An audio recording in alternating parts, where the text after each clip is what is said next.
Well, hello. This is the Trump Democrat again, and today I'm looking at a clip from Ben Shapiro, and he's explaining why socialism is theft and Alexandria Ocasio-Cortez is being debunked. Let's check it out. To do something a little bit different. I've talked a lot about various themes that you see on college campuses and in our politics. I've talked about white privilege and why I think it's nonsense. I've talked about safe spaces and microaggressions and trigger warnings. So if you want to see any of those speeches, all you have to do is go over to Yaf's page and you can watch all those speeches. But today I want to do something new. I want to talk about the rising tide of democratic socialism in the country. And I want to talk about all of the myths that are being purveyed by the Democratic Party and the media regarding one of the worst systems of thought ever purveyed against the human race. Let's talk a little bit about a woman named Alexandria Ocasio-Cortez. So she's the left's newest darling, obviously, and that's why you're booing her. She's a younger, more charismatic, more diverse version of Bernie Sanders, who, of course, loves pudding and socialism. And she has launched a wave of enthusiasm for Marxism among members of the Democratic Party. Tom Perez says that she's the new face of the party, and she's receiving, I would say, a slightly outsized share of attention for a lady who had won a grand total of 17,000 votes in a Democratic primary. So Ben starts off, he throws some red meat to his oogling fans there. Of course, we all know that the Democratic Party is not Marxist at all, and the Democratic establishment is not really pushing socialism. They're not really loving Alexandria Ocasio-Cortez. They are, in fact, trying to thwart that movement at every opportunity. It's just becoming such a consensus on the left and among Democrats that it's really futile, their attempt to stifle this out. But make no mistake about it, they would like to, if they could, and go back to corporatism. There are more people watching this live online right now than voted for Alexandria Ocasio-Cortez.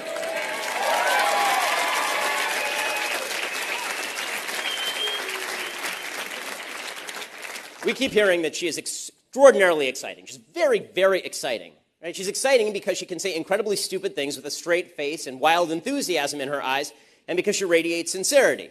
Of course, so do my two children who are under the age of 5, but I wouldn't put them in charge of the nation's economic policy. So today I want to talk about democratic socialism and the claims that it makes. In particular, I want to talk about 7 particular claims. All of them are wrong, and I think it's necessary for us to know why they are wrong so that we can fight what is going to be the wave of the Democratic Party in the future. The Democratic Party has basically decided that it wants to run on intersectionality with regard to race, on identity politics with regard to race, and on democratic socialism with regard to economics. So the first claim. What he means to say there is that he hopes the Democrat Party continues to run on racial intersectionalities and divisive issues like that, because he can just hit those out of the park all day. He's totally fine with those. He would like nothing more than to just be able to sit there and mock social justice warriors and feminists all day long. But what he absolutely doesn't want is a Democrat Party unified around economic issues, because that hits close to home for Ben here. That hits close to the people who funded Ben. The claim they make is that democratic socialism isn't exactly the same thing as socialism. Now, they can never actually explain why. Well, of course, he really doesn't want a real explanation, but for the sake of anybody who, is out there and really honestly can't see a distinction, when people talk about democratic socialism, what we're trying to distinguish is from that Marxist Leninist style socialism that existed maybe 80, 100 years ago in the thought bubble. And that was a kind of radical revolutionary takeover of the means of production by the proletariat, and a complete restructuring of every facet of society through, if necessary, revolutionary and violent means. But when you say democratic socialism, what we're trying to imply is that we can achieve some of those same goals of distributing resources better and more equitably throughout society, through means of the democratic system, through electing people who represent our views and things like that. politicking, advocacy, legitimate political um, action. Bernie Sanders is not saying that storm the hospitals and force the doctors to give free care at gunpoint. What we're saying is we're going to, through legislative means, restructure that system so that it works better. Everybody can get health care. The doctors can still get paid and paid well. And yeah, nothing to be scared about. Right? Or Cortez was asked this. She was asked on national TV, what is the difference between democratic socialism and socialism? And she had no answer. Bernie Sanders has been asked the same thing. Tom Perez has been asked the same thing. Hillary Clinton's been asked the same thing. No one can explain the difference because there is no difference. Right, so Hillary Clinton and Tom Perez are nowhere near anything that could be in any way called socialism or even democratic socialism. They are squarely in the center, perhaps occasionally a little to the left, but more often than not, where they deviate is to the right. And Bernie Sanders has actually explained the concept of democratic socialism, of achieving similar goals of socialism through democratic means.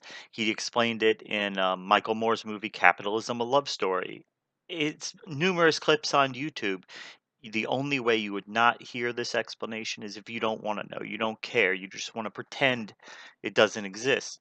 And like other people have beautifully pointed out, uh, Alexandria Ocasio Cortez does not always speak with eloquence on the issues. She's still a young person, and she's not running to be president of the United States at this point. She's running for a House seat. Okay, and I would very have no trouble wagering that there are a lot of people in Congress who know way less than she does about the issues. I'm sure there are tons of Republicans in the House who know less than she does about a myriad of issues.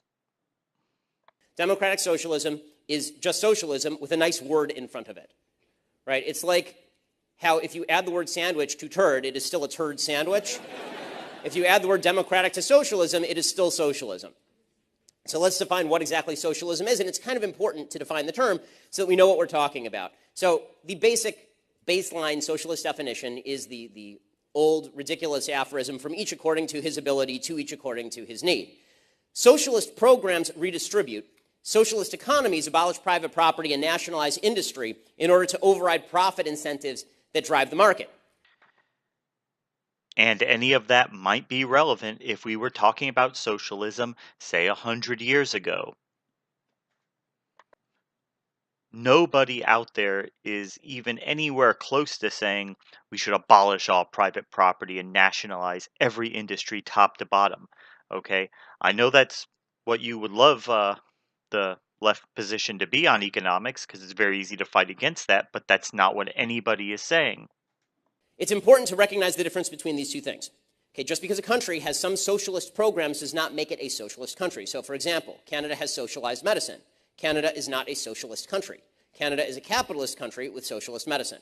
It's important to separate these two things out because otherwise what you get is, look at Canada, what a socialist paradise where everybody has a really high income and everything's great, or the Nordic countries where everybody has a really high income and everything's great, and they have nationalized health care. You see, so Ben fully understands what we're trying to say. He knows the argument that he's pretending not to understand from us. He knows that when we say socialism, we don't mean complete abolition of private property or nationalization of all industries.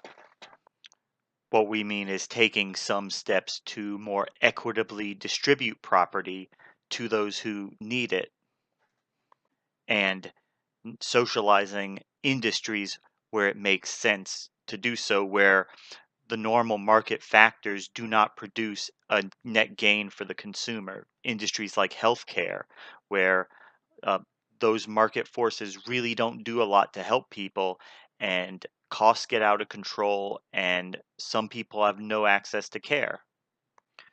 Nobody, Bernie Sanders is not talking about the government taking over, you know, burger restaurants or car repair shops. None of that. It's like, right, nationalized healthcare is the socialist part, and the really high income is the non-socialist part. Actually, no. These countries have many other elements to their economy that you would call socialistic other than just healthcare. That's not where the story ends. So, of course, Ben Shapiro would say, well, I mean, yeah, they have high incomes. Imagine if their healthcare system was a free market. Everybody would be making even more, right?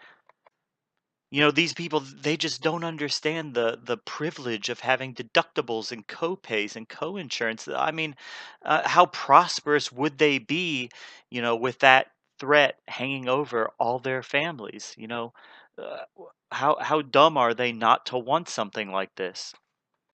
Do their people don't get to experience medical bankruptcies? I mean, that's terrible. Imagine that you go to the hospital because you get sick, and you don't have medical debt collectors calling you for the next 7 years. Uh, what a terrible life these people have. But no, these countries, they also have other elements to their economy. Their economy is structured in a way that um, disincentivizes excessive greed. It disincentivizes, showering the extremely wealthy with even more. Our economy doesn't do that. We encourage to shower the wealthy with even more at the expense of everybody else. So when you have high top tax brackets, you know, companies are not going to um, cut workers' pay and benefits to give their CEO, a $5 million bonus if at the end of the day, 4.7 million of that is going to be eaten up by taxes and he's only going to get to pocket a very small amount of that. That doesn't make sense to any company or even a CEO. You wouldn't do that. That'd be very wasteful. Now, if it was a 25% tax bracket and he would get to pocket 75% of that, oh well, only 5 million, maybe if we cut our 401k contribution a little bit and cut this pay increase back from 2.5% to 1.5, yeah, that should do it. We can get you $8 million now, and you're gonna get to pocket over six of that. Now, companies can find other things to spend money on that don't necessarily benefit workers, but having a lot more money and having their favorite current outlet of a way to spend that money no longer viable, some of that is going to inevitably benefit everybody else, the workers. Right? The part of the living standard that's actually really good, that's the part that's not socialist. And it's important to distinguish these two things because when you conflate them, you're doing something inaccurate.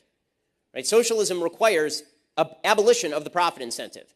And Alexandria Ocasio-Cortez, who is endorsed by the Democrat Socialists of America and consider herself a member of that group, they have openly stated that they wish to abolish the profit incentive, which is the incentive that has driven the greatest increase in wealth in the history of mankind.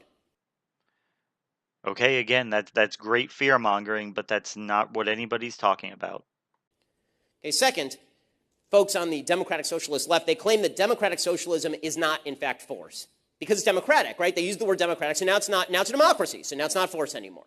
Right? Just like the Republic of North Korea is actually a republic and doesn't use force anymore. As long as you just say things are what they are, then they become those things, right? If you say that a man is a woman, then he becomes a woman. And if you say that a non-republic becomes a republic, then it's a republic. That's just the way that it works.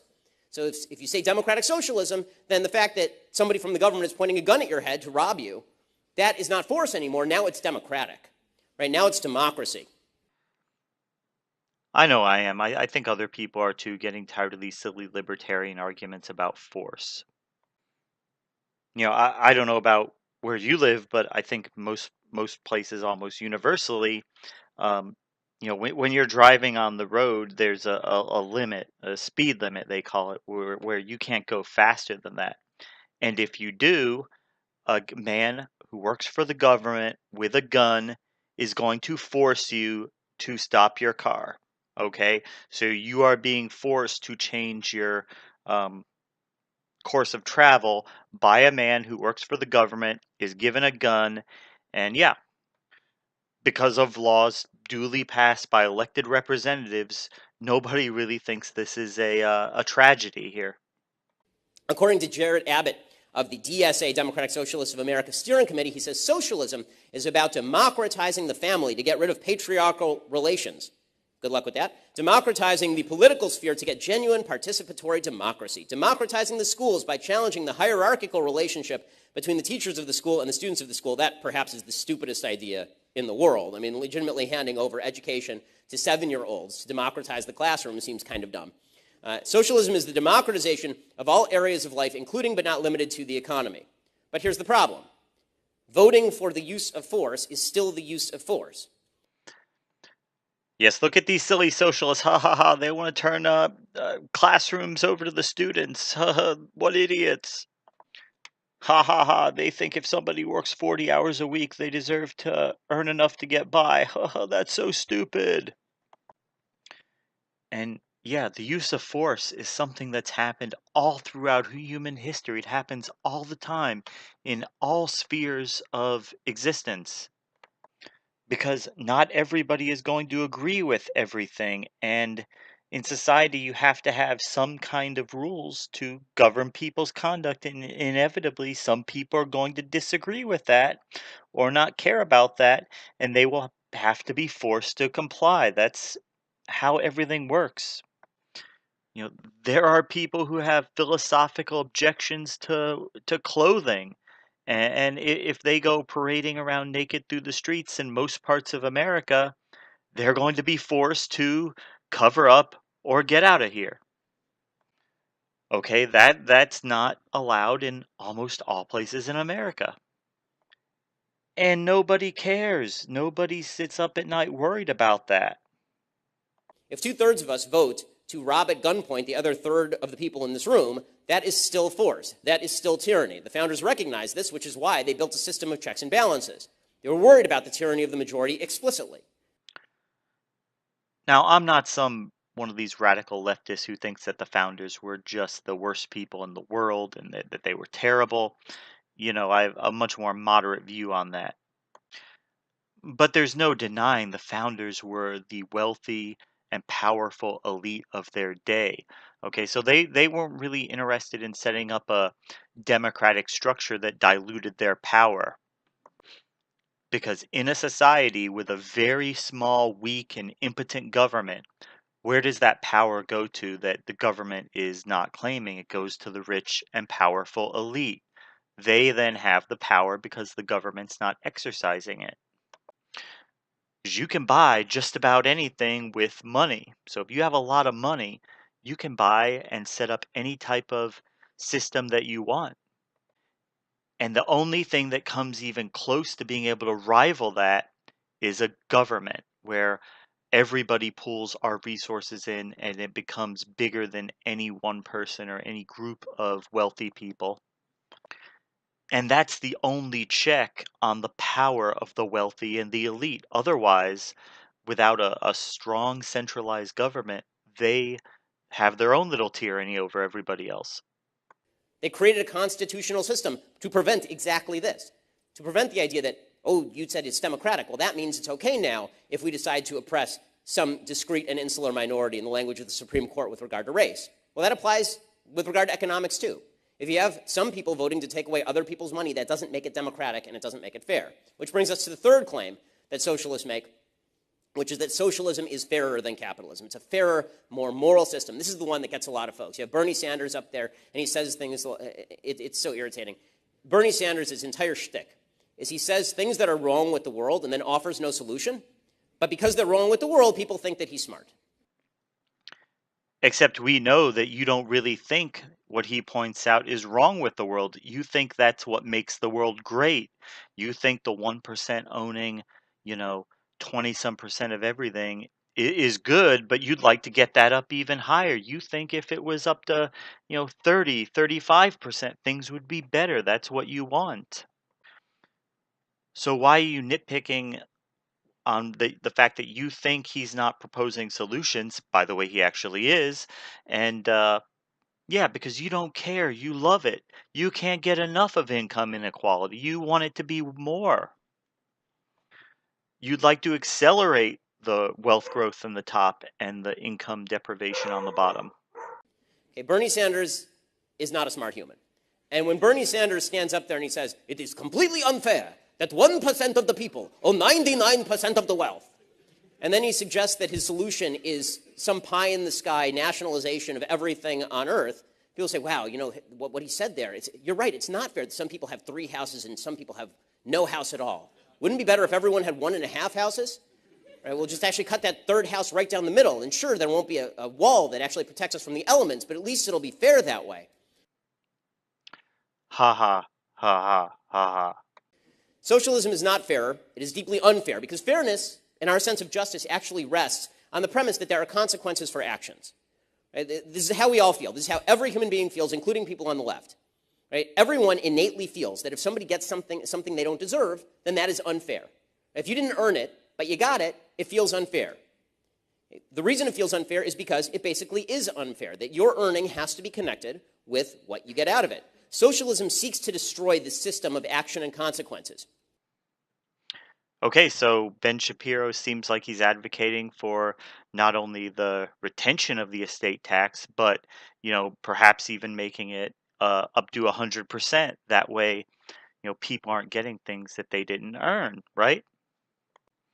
And there's a quite a few number of inherent benefits that everybody gets from living in a modern civilized country, regardless of how much you actually contribute to that or not.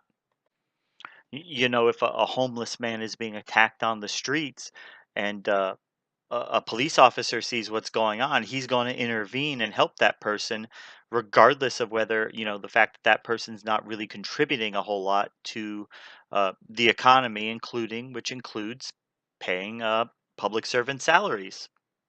So, in essence, that person is benefiting from a system that he doesn't really contribute to in the same way that a lot of other people do. And nobody has a problem with that. Nobody really minds that.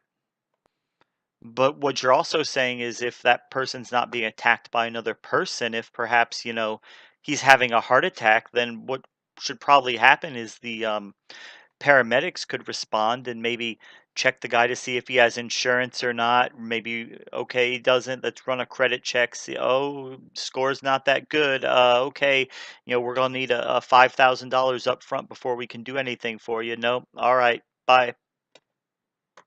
Now, people mix up charity and socialism. Charity is based on the principle that we ought to help people in need. I agree. We ought to help people in need. That's why I give inside my religious community. That's why conservatives give significantly more money to charity than people on the left. It's why red states give more to charity than people in blue states. Right. And I think if you took away the tax deduction for charitable contributions, you would see about 80% of that giving on the right would cease.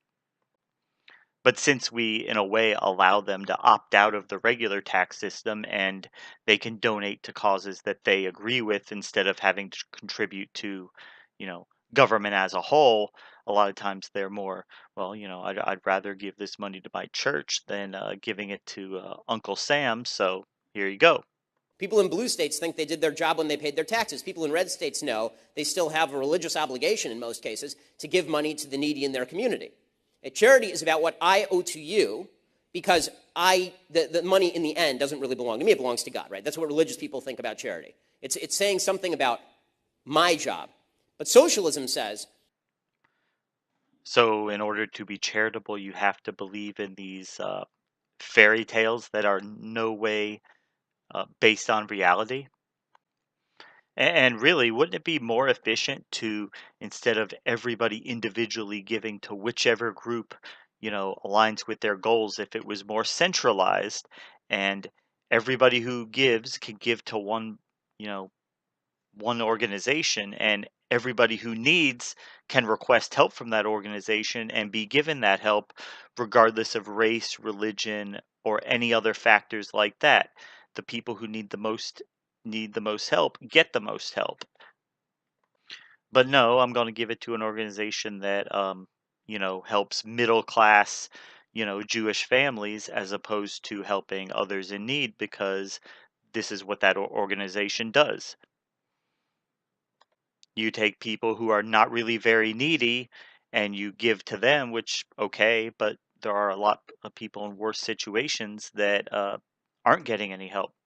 that if I need something, that creates additional rights in me. Charity is about my duty to you, Socialism is about your rights from me.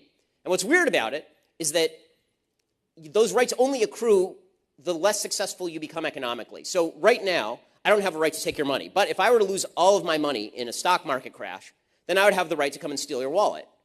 I fail to see how my economic status impacts my right to take your stuff. Well, the wealthy have been stealing from workers in America for a long time. It's been several decades now that they have been rampantly stealing from the working class in America. So every time a worker gets a paycheck, there has been a theft involved in that. And that's because over the preceding generations, employers and corporations have received massive benefits from technology and from increased worker productivity. And instead of passing that increase along to the people who generate it, they don't do that. They're pocketing it.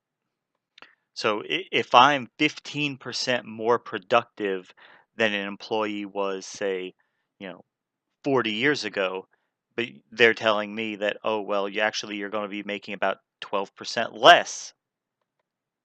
I consider that to be a theft. And you're going to say, no, they have a right to do it, but okay, I don't have any moral qualm with therefore requiring a little bit on the other end. I'm exactly the same person. Why exactly should my rights change based on whether I am poor or whether I am rich? This is why I sort of like the biblical system that says that judges are not allowed to discriminate in favor of the rich or in favor of the poor. Socialism says precisely the opposite. We're supposed to discriminate in favor of people who have been less successful financially. This isn't just unfair, by the way. This is the essence of jealousy and greed. I have less, therefore I get to take your things. Right? Socialism violates 3 of the 10 commandments. Idolatry, because you're not supposed to worship government, you're supposed to worship God. It violates the prescription against theft, because socialism is indeed theft, even if you vote for the theft. And it violates the prescription against jealousy, that you're not supposed to envy your neighbor. You're not supposed to covet your neighbor's property. Actually, Ben, the essence of what we're saying is that, people who work for a living should actually earn a living.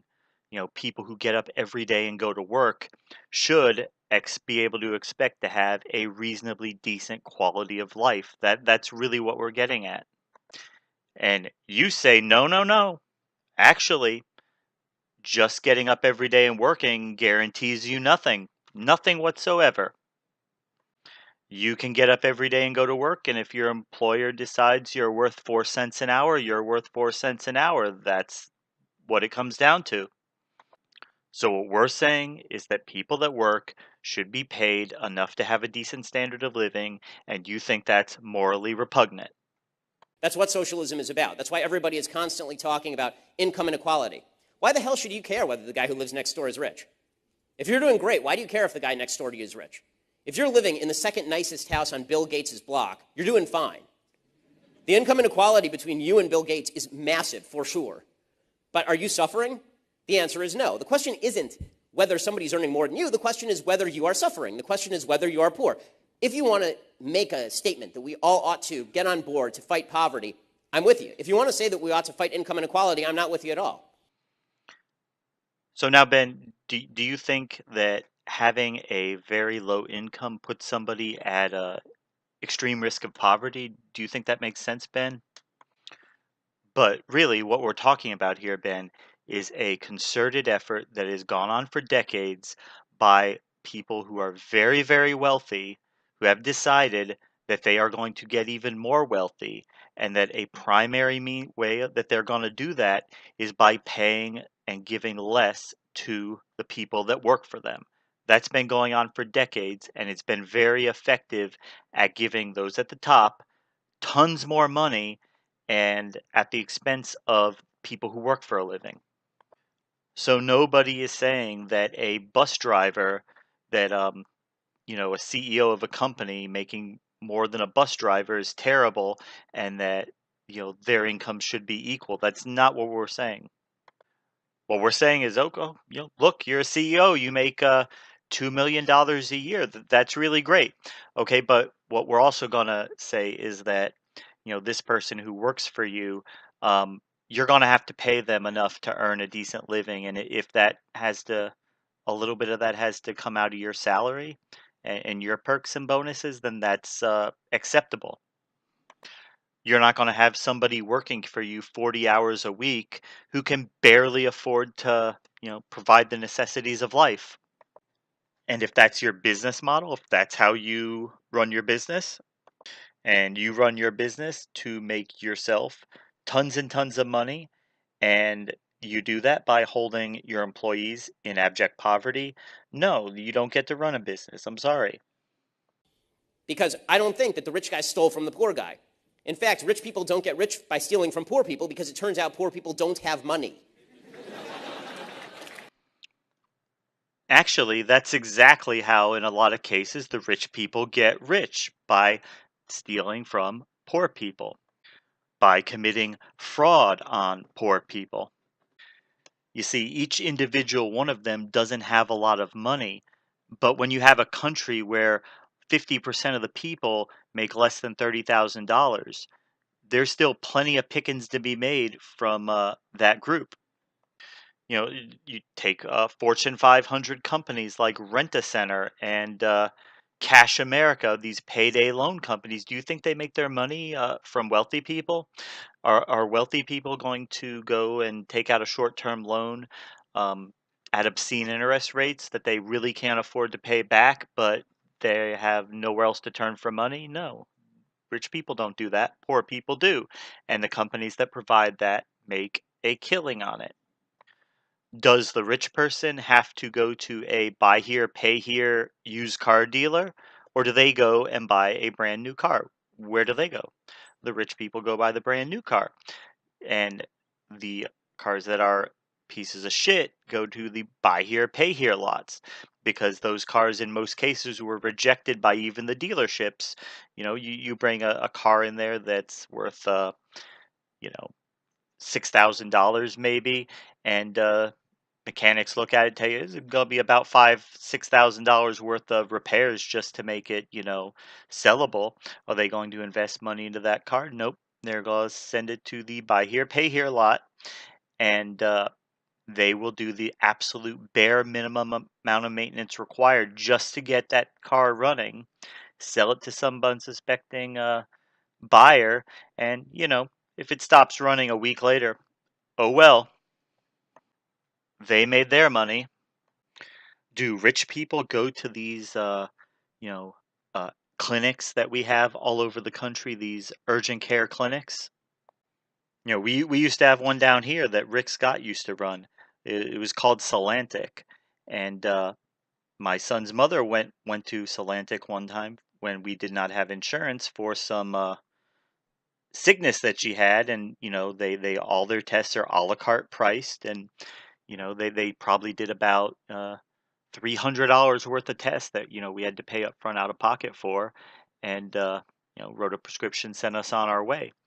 Now then, after once you get insurance and you go there and it's covered by a copay, strangely enough, they don't do all these, this test, that test, this test, that test. They can usually tell what's wrong with you in about 5 minutes, and because they're only getting a copay from you, 40, $50, they don't really have any incentive to provide care that you don't need.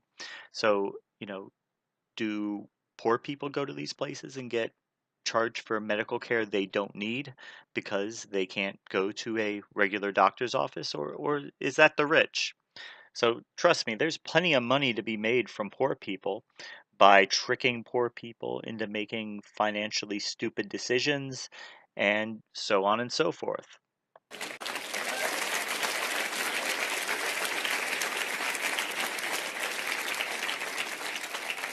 The fourth argument made by proponents of democratic socialism is that it's never really been tried. Now, you hear this one a lot, right? The USSR wasn't socialist. Venezuela wasn't socialist. Cuba wasn't socialist. None of these countries have ever been socialist. It's just like magic. The minute they start sucking and blowing away dissidents, then all of a sudden they're not socialist anymore. It's what we in the commentary business call it's called the no true Scotsman fallacy. This idea that it's never been tried. It's just never, and if we tried it perfectly, then it would totally work this time. Yeah, you know who else makes that same kind of argument? Capitalists and libertarians. So anytime you point out corruption or inherent problems with the capitalist economy, the libertarian's going to tell you, well, this isn't really a true capitalist economy because in a true capitalist economy, the market would solve all those problems. You see, we have these, you know, government intervention that's interfering with the way the market works. So, you know, you can't point that to those issues and say that it's capitalism's fault because we don't really live under true capitalism. which I got to say would not be a successful dating strategy, right? If like you're a dude out there, if you were trying to get a girl to date you and she knew that you used to dine and ditch your last girlfriend repeatedly at restaurants, and then you're like, no, but that wasn't the real me. The real me is the guy who takes you to really nice steakhouses. The real me is the guy who picks you up in a really nice car that I own, and I will never, ever do that to you because I've changed. I've changed. Okay, ladies, if you date that guy, you're an idiot. Don't date that guy. Or the guy who says, I run a business and I make, hundreds of thousands of dollars, and I do that by paying the people that work for me very little. In fact, I'm going to make even more this year because I switched over our healthcare plan to that, high deductible plan. So, next year they're all going to have $7,000 deductibles, but my premiums are going to go down 18% by that. So, good for me. Okay, but socialists do this all the time. Okay, we tried the USSR experiment. It only ended with tens of millions of people dead and millions more people imprisoned in gulags and tremendous suffering for nearly a century. Other than that, it was great. Right? Venezuela was not really trying it, right? I mean, the full-scale nationalization of the oil industry and the decision to nationalize other key industries and to stack those key industries with cronies of the political party in power, and then to inflate the currency to insane numbers and lift tariffs in order to avoid dependency theory. None of that was real socialism. Real socialism is unicorns and rainbows. Real socialism is gumdrops. Real socialism has never been tried. Again, if you believe this, you're a fool. Cuba says it's not socialist. Cuba knows it's socialist. Right? Socialist countries know they're socialist because they say they're socialist. But it's so funny. The same people who will say that a country that declares itself democratic is therefore democratic will not admit that a country that self-identifies as socialist is socialist. If you're a country that self-identifies as socialist, then we will determine whether or not you're socialist depending on whether your country sucks or not. Okay, the fifth claim. No, actually, Ben, we're doing the same thing you're doing, okay? So you're looking at a country that declares itself democratic, and you're making an assessment of whether that really applies to that country or not based upon your knowledge and common sense. So you know very well that you can look at a country that has republic or democratic in it, and you can find that word to be untrue, not a good description, a farce, et cetera, et cetera. But then what you're saying is that if a country declares itself to be socialist, you just have to accept that. You can't use the same reasoning. You can't actually look at the country and determine for yourself if socialist is a good descriptor or not.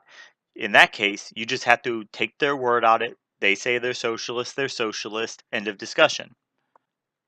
If they claim to be a republic, well, let's take a look at a few things here and then we'll decide if that's accurate or not. The democratic socialists make, and this is the one that you're going to hear the most often, is that what real democratic socialism is, it's not Venezuela, it's not Cuba, it's not the USSR, it's Norway. Norway's their favorite one these days, right? It was Denmark a few years ago, and then Denmark had an economic collapse and elected a right-wing government.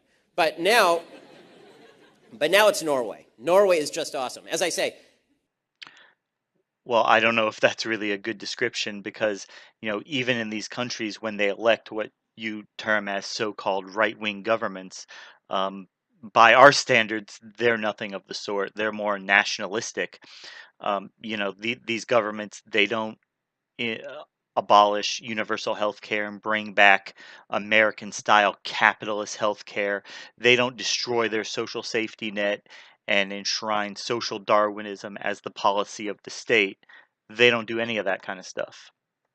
They don't look at their laws and say, "Oh well, you know, we mandate 4 weeks paid vacation year for everybody. That's terrible. We're going to abolish that. If your employer doesn't want to give you vacation, that's their right. That's what makes is going to make Denmark great again." That's not what's happening in these countries. even the prime minister of Denmark started objecting to this. In 2015, Bernie Sanders was going around talking about how Denmark was just the best place ever I guess that was another place he wanted to mooch off a commune and then get kicked out. And the Danish prime minister went to Harvard Kennedy School of Government, and he said, quote, "I know that some people in the U.S. associate the Nordic model with some sort of socialism. Therefore, I would like to make one thing clear. Denmark is far from a socialist planned economy. Denmark is a market economy," okay, which is true. Right. So when we say socialist, we don't mean a completely centrally planned economy. In fact, we think the economy should have plenty of market elements in it. There's lots of sectors of the economy where market forces do work and are beneficial for people, but there's some sectors where that's not the case. So you can't just nationalize everything or say nationalize nothing. Okay. Socialist Socialization works in some areas it doesn't. Do it where it works, leave it where it doesn't. No, because without regulation, capitalism is like the snake that's eating itself.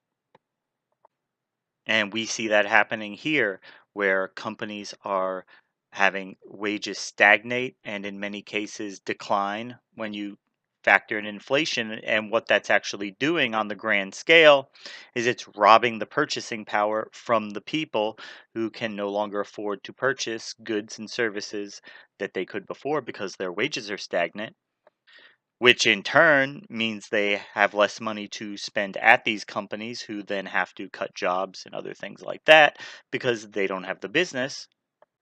And you have this never ending death spiral of shit. So, what these successful models have done is they found ways to get workers to be paid a decent living wage or to support them so that they still have purchasing power, which in turn keeps demand steady and keeps these companies doing very well because their people that they're selling to actually have money to buy their goods and services. What a novel idea. So if you were to abolish the social safety net and slash worker pay in half, you would actually see an implosion because people wouldn't be able to spend money at these businesses who would then have to contract. Which inevitably tends to suck the strength out of the system. You have a growing system that is really bursting at the seams with potential, and then people say, well, we're rich enough, let's redistribute all the gains. So they do that, they redistribute all the gains, and then it turns out that people don't have as much of an incentive to work anymore. And this is why you've seen, for example, there have been some experiments. There's one that was shut down literally today in Canada, I think it was in Ontario.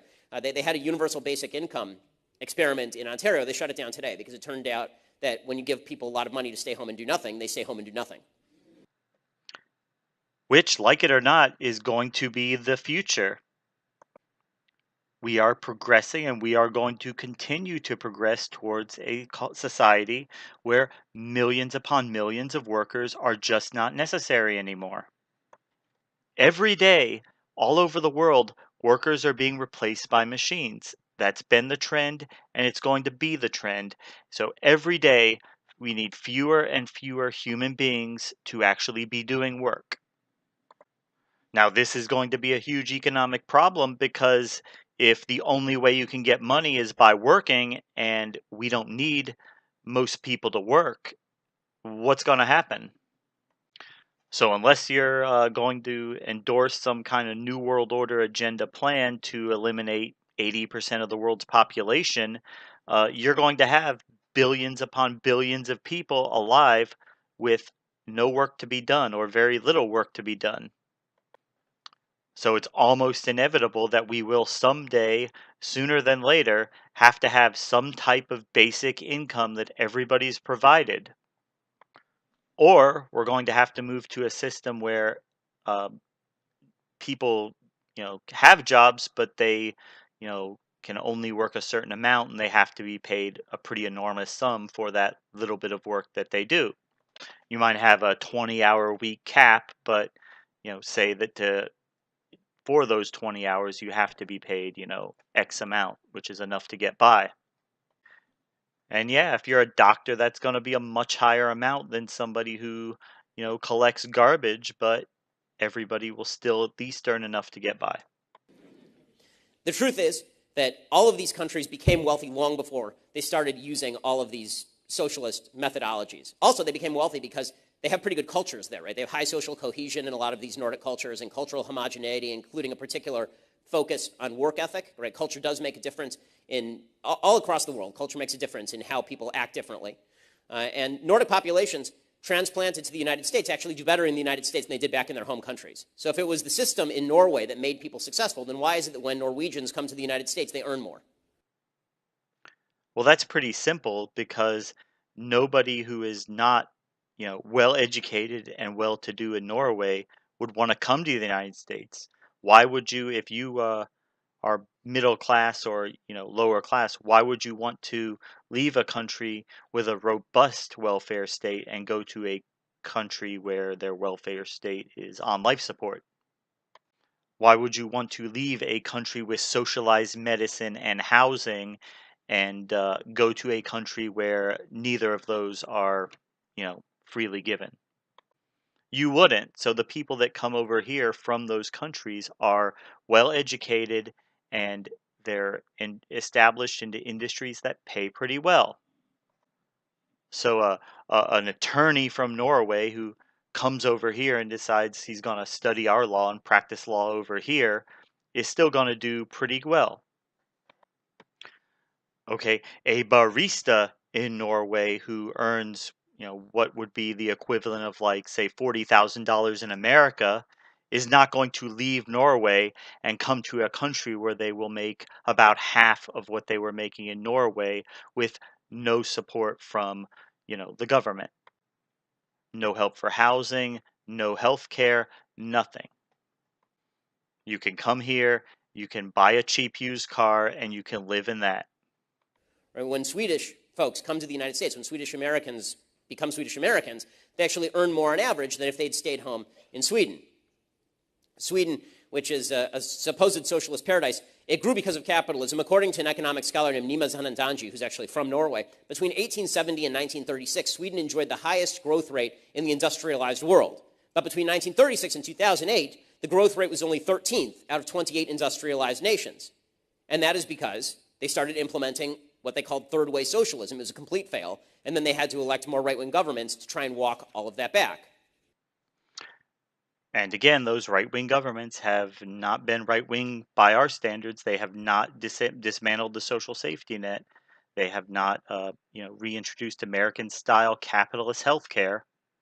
And here we have this kind of myth that the right purveys that the only thing that matters is economic growth rates. That's the only thing you need to care about.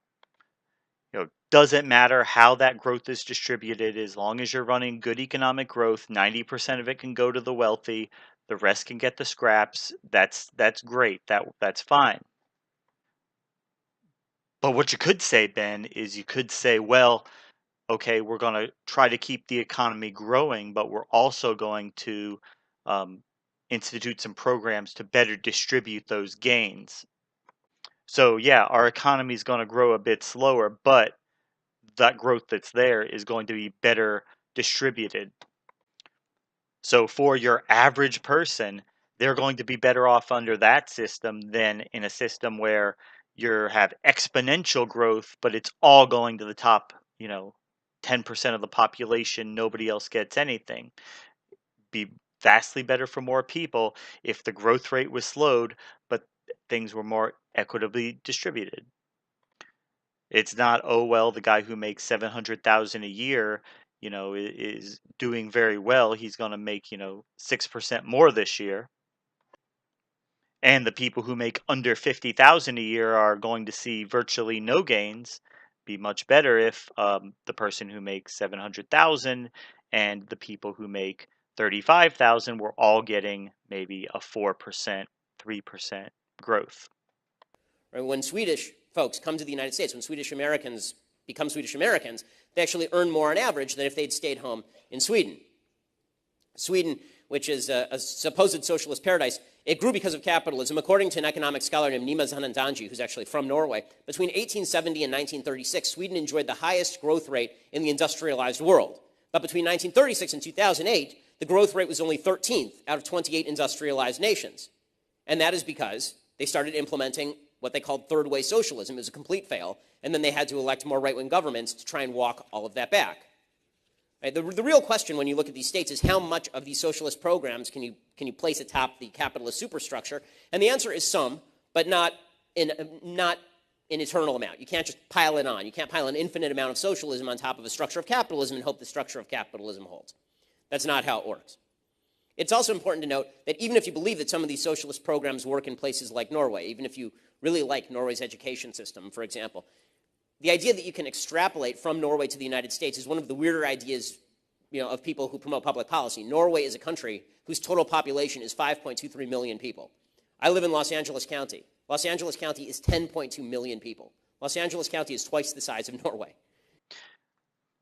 Right. So here we go. We're talking about American exceptionalism here. We're talking about, you know, what makes America great. And according to Ben Shapiro, it's that, yeah, these other countries, they found ways to do things and they've implemented programs that work really good, but we just can't do that here. Whatever it is, whatever the reasoning, we're incapable of doing that. So yeah, they're smart. They figured out a way where people can go to college without taking out hundreds of thousands of dollars in loans, but we just can't make that happen here. We're sorry. Well, no, it's not that, Ben. It's that you don't want those types of programs over here. It's not that we can't, because even if you admitted that we could, you still wouldn't want to. So you think it's fine that, okay, well, you know what? The top, 6% of students are going to get scholarships to go to college, and everybody else is just going to have to, if they want to go, they're just going to have to take out hundreds of thousands of dollars, tens of thousands of dollars in loans, and that's just all there's going to be to it. A few meritorious people will get in, and the people who come from wealthy families, they're going to be fine, but everybody else, no. Go and grovel to the banks, take out your loans, go to college, and spend the rest of your life trying to pay all that money back.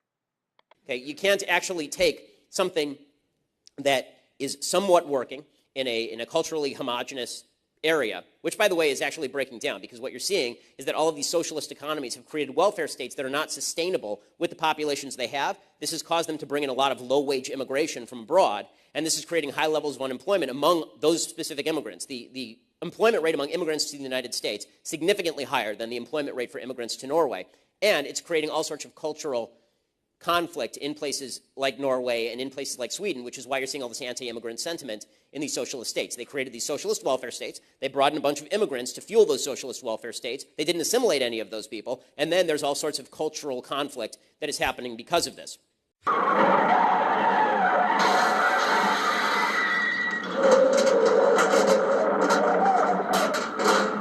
Daddy, the top came off.